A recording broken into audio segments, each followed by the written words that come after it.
Good evening. Today my team and I will be presenting to you on the Erlang programming language. My team consists of Archit, Yongyi, Jeffrey, Jinglong, Weishen and myself.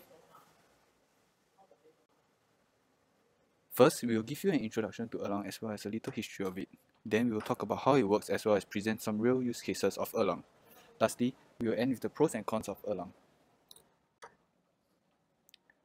Firstly, Erlang is a general-purpose functional programming language which has built-in support for concurrency, distribution, and fault tolerance. The term Erlang is used interchangeably with Erlang or Open Telecom Platform (OTP), which consists of the Erlang runtime system, a number of ready-to-use components mainly written in Erlang, and a set of design principles for Erlang programs. The Erlang runtime system is known for its designs that are well-suited for systems with the following characteristics: distributed, fault-tolerant, solve real-time, non-stop applications, and hot swapping. Now I'll be going through a brief history of the Erlang programming language. Erlang was designed by Joe Armstrong, Robert Verding, and Mike Williams with the aim of improving the development of telephony applications. The initial version of Erlang was implemented in Prolog and was influenced by the programming language Plex used in earlier Ericsson exchanges. By 1988, Erlang had proven that it was suitable for prototyping telephone exchanges, but the Prolog interpreter was far too slow. One group within Ericsson estimated that it would need to be 40 times faster in order to be suitable for production use. In 1992, work began on the Beam virtual machine, which compiles Erlang to C using a mix of natively compiled code and shredded code to strike a balance between performance and disk space. Now, Jeffrey will explain further on how Erlang can bring about concurrency and parallelism. So, linking back to class on what we have learned before recess week, concurrency and parallelism.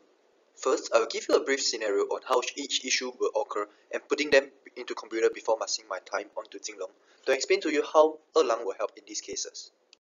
Now imagine you have a burrito shop and two customers walk in, each ordering one burrito. How are you going to prepare them? Being the only person in the shop, to do it concurrently, you have to first prepare one base, then another. Put the ingredient for one, then proceed to another before wrapping them up one by one.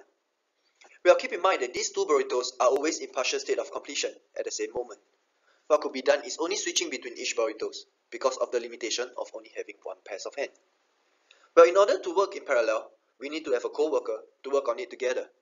But did you notice that in this scenario, the ability to work concurrently is a precondition of doing it in parallel?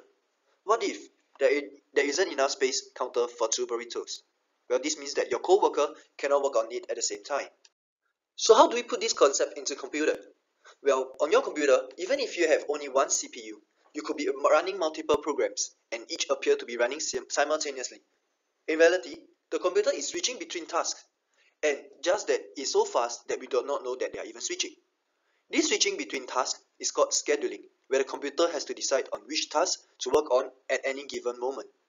Next, I'll pass on my time to Jinglong, who will explain to you more how Erlang works or helps in this sense. Now I'll talk about how Erlang helps.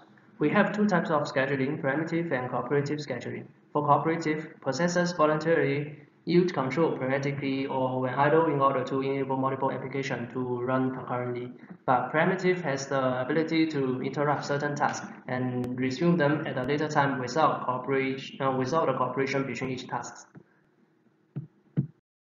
Erlang as a real-time platform for multitasking uses primitive scheduling. There is a concept of scheduler, and what it does is just to schedule and select certain tasks to be executed.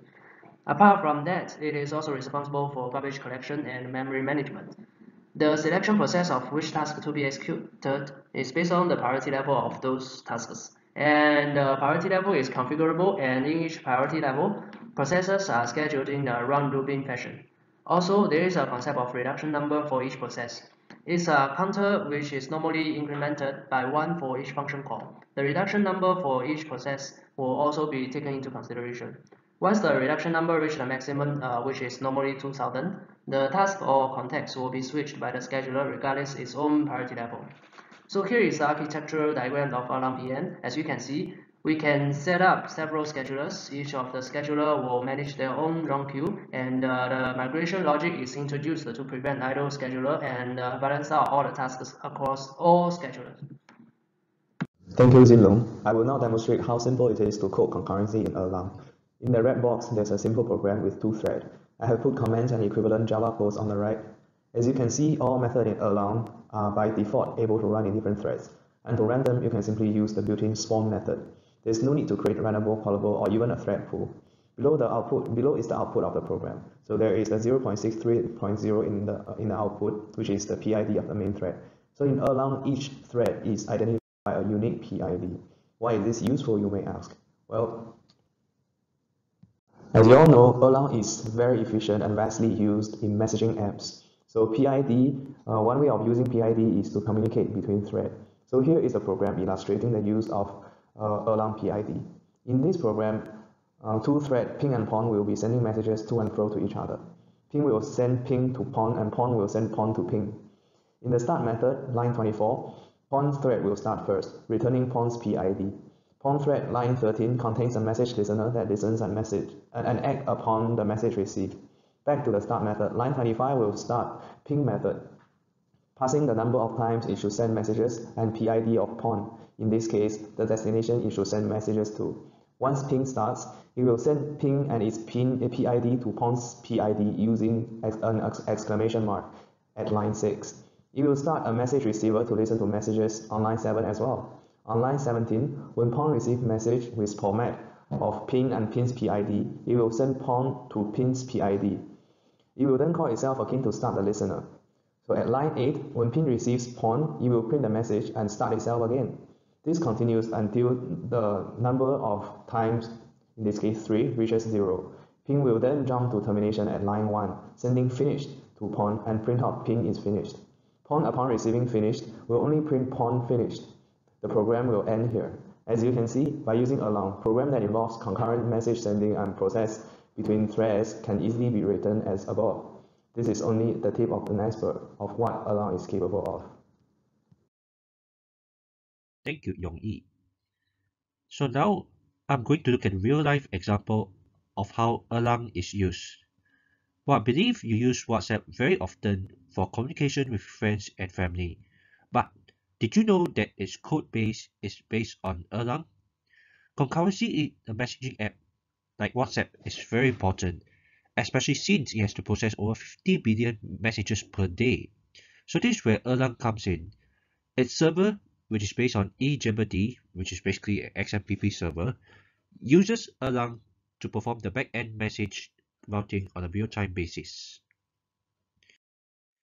So one of Erlang's key features is that it supports hot loading of code. So how it works is that code is being pushed onto the production server while still maintaining and remaining deployed. So likewise, code can be removed through hot loading. This feature is particularly useful for WhatsApp developers, given its huge user base of well over 1 million users. Developers are able to push new updates and fixes onto WhatsApp without the need to restart its server. And because the systems are much more loosely coupled, it is easy for WhatsApp developers to roll out changes incrementally. And this is one real-life example of how Erlang is used. Next, Achit will talk about the pros and cons of Erlang. Hi, now we would like to discuss the advantages of the Erlang programming language. Firstly, as mentioned before, one of the biggest advantages of Erlang is hot swapping, which allows for code to be updated on live systems, thus enabling high uptime requirements. Erlang was built for concurrency from the start. It can handle multiple processes on separate threads, which can then be used to scale to larger distributed systems for more complex projects. Thirdly, there are inbuilt messaging features for communication between threads as mentioned in our presentation before, which allows for them to work concurrently and thus exchange data. And lastly, the processes stacks are dynamically allocated, making them take up smaller memory space at the start, but they can grow as necessary without taking up all the memory available on the system, thus making Erlang an efficient and lightweight language for multiple processes. Now we'll be talking about the disadvantages of the Erlang programming language. Erlang was designed as a functional language for distributed messaging systems from the start, thus it can be hard to use for other general purposes. The code of the Erlang language can be hard to understand for programmers coming from object-oriented languages such as Java, thus making it hard for them to pick up the code easily as compared to other languages such as C. And there is somewhat limited documentation available online, which offers limited support for someone who's trying to learn and pick up Erlang. In the end, we hope you enjoyed our presentation on Erlang. We'd like to thank you for your time.